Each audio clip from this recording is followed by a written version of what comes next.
The sea absolves all things, so too does the passage of time.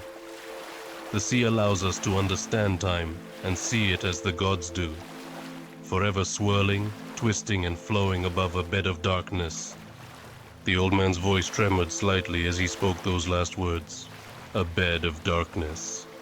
It had haunted the young man every time he thought of it, since, even now, sitting on the sands and staring at the setting sun on the horizon, the old man's words evoked the most vivid imagery. The inky black darkness below the depths, that feeling of hopelessness as in his mind. He plunged deeper and deeper as the pressure all around him became insufferable. And then, a nightmare. The young man lay covered in sweat on his bare mattress bed. His head ached and his mouth was parched. He reached a hand out over the side of the bed to the floor. He had at least had the forethought to bring water to bed with him. It was almost sunrise, he noticed as he sat to the side, drinking all of the water in about 4 mouthfuls and placing the glass on the floor. He rose and stretched, and by now the vividness of the nightmare was diluted and all but gone from his conscious mind. He knew he would have to get the old man out again, and the mere thought of doing so vexed him completely. The old bastard made the job worse than it had to be with his antics. The young man had understood that hangovers became worse with age, but was still annoyed that they just didn't do the AOL lad in and give him a lie-in. The young man left his cabin and proceeded down the beach toward the old man's abode. Though the young man's cabin was dingy, he had tried his best to tend to the water damage and rot that had presented itself to him on his first day as fisherman. However bad his own was, the old man's was a shitty sight to behold. The damp was so extensive that the young man could have sworn that the door bent in as he knocked on it. The door creaked open, and on the floor behind it lay the old man, face down in his own vomit. The young man breathed a hefty sigh and gave the old man's stomach a nudge with the toe of his boot. "I'm up," the old man protested. As he turned to face the outside world, he winced and held his hand before his eyes to shield them from the rising sun. "So you're not only a bollocks, but a vampire too now?" the young man asked, proud of his quick wit. "Shut your hole," the old man shouted, holding his head in his hands. He'd clearly had enough guffawing in one comment, and his fractured cool would take no more. "I'll have the boat loaded in 5 minutes if—" The old man cut him off with a wry, humorless laugh. "Have you not that done yet, lad? Christ, and I thought my head was fried." The young man was hurt at that most. Not the bullshit the AOL fella spilled from his putrid mouth, but the attack on his wits. He'd had that kind of treatment all his life. Now, some old prick parading over the last shite job the lad could get was looking down on him. That stung. "No worries, Pat. I'll sort it all out good and quick. You just sit there in your piss and remember what day it is, all right?" The young man turned and began a fuming march towards the boat. The fishing went the same as any other day. The young man's calloused hands pulling empty nets from the depths, and the old man tutting as though the boy was to blame. That was all it would take. Someday the old man would tut once too much, and the final shred of resilience that the boy's psyche strained to hold would snap.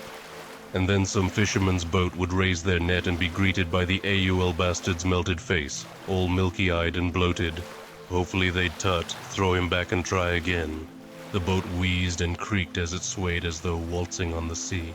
The boy's eyes unfocused as he sat and looked out over the horizons. By the time he'd be back at land, the sun would have dropped, its last image diluted over the ripples of the black water. He thought about being back on land, about drinking, and about Avril. Her long blonde hair lifted on a sea breeze. She was a doctor's daughter from the town. An intelligent, beautiful young girl, but with a nervous disposition. Jack had been seeing her for around 3 months now, and in that time he'd learned a few things. Most important was that Avril was empathetic to his position, but not to his temper. She would ask and ask for some emotional resolve on his part, but that was off limits. A classic bravado trick that Jack had seen drown his father in a flood of repressed trauma that culminated in him checking out. When they reached dry land, Jack assisted the old man in carrying the boat back to its resting place. Their silhouettes must have looked like grave robbers from the town's view. After they finished up, the old man passed a few tattered notes to Jack and left him for the weekend. Jack watched as the old man creaked and strained as he walked back to his hut. He looked feeble and almost admirable, But Jack knew the reserves the old man held, the strength in his knotted arms like calloused lumps from too much hard labor. Jack would go see Avril, but not tonight. Tonight he had to sleep. A scream, high and piercing through the night, ripped Jack from his sleep. He threw on his clothes and bolted out the door. He looked out over the sea and saw an orange light flittering in a cave across the water. His heart was thumping and the last holds of sleep had slipped now from him.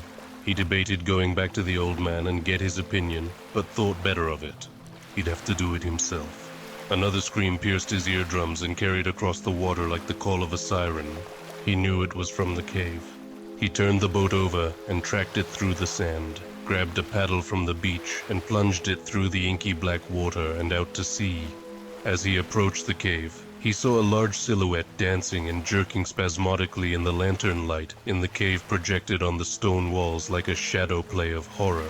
When he reached the shore, he decided to pace slowly toward the mouth of the cave. He was breathing heavy now, and the initial adrenaline rush had produced the most intense anxiety, making his eyes feel like they would burst. He crossed the entrance and saw the back of a man flailing his arms in violent motions up and down. The wet sounds of pounding on flesh attacked Jack's ears and reminded him of throwing his catch into a full basket. The figure was now in full view, and he realized, to his terror, that it was the old man. He had ceased action now and was panting and heaving in deep breaths like an ox. "Pat," Jack called, and the old man grew still. He slowly turned and Jack could vaguely make out a figure at the old man's feet. The smell of spoiled fish was rancid and polluting Jack's senses. The old man faced him, covered in blood and fish scales, his eyes bulging and bloodshot, his face a pale, gaunt mass. He threw his head back and laughed a bellowing, theatrical laugh. "You know, when I was your age, I was stuck in the same shit position that you're in now. I had the same dreams and the same foul luck. Then one day, when it all just got to me and I couldn't stand the old bastard I was under, I struck him on the boat. I cracked his freaking skull like a ripe melon, and as his brains and blood pooled in the water, I saw a beautiful face below the surface of the sea. She told me I was free and that I would rule the seas. She told me everything was fine and that nobody would know." The old man began a soft sob, his hand shaking as he brought it to his eye. Jack was frozen still trying to make out the figure on the ground, the rotten smell growing stronger.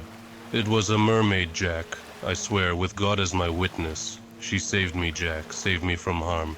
She told me what to say when I returned to land. I saw you, Jack. I saw the way you looked at that girl from town. I knew she'd never accept you for who you are. I've been there myself, so I wanted to give you your own savior, your own protector, your own way out, your own mermaid." At this, the old man stood aside, allowing Jack to see the figure behind him. It was Avril. Her face so badly swollen, but he knew it was her. Her hair now stained red with blood, caked to the side of her face. And her body. He had stripped her, beaten her, and then changed her. Her legs had been removed, and in their place, the old man had stitched a mess of fish flesh pulp and speckled them with scales. Jack's own mermaid. At this, Jack snapped. A collection of guilt, shame, disgust. All the repressed resentment flooding forth now in this, the most spectacular of twisted fate. He grabbed a loose stone from at his feet and lunged for the old man. He felt in the old man's arms that he would not protest this act of aggression. Jack had no idea how long he had been striking the old man's head, but when he came to, there was only pulp left. He stared, dazed, at his reflection in the old man's blood and began to cry. It was all screwed, but Christ, how typical. The cyclical bullshit that he'd wrapped himself up in. The decisions he'd made and everything he'd blamed them for. Everything and everyone but himself. But now it was over. Jack rose to his feet and approached the old man's destruction. He laid his cheek atop Avril's head and whispered, "I heard your call, but just too late.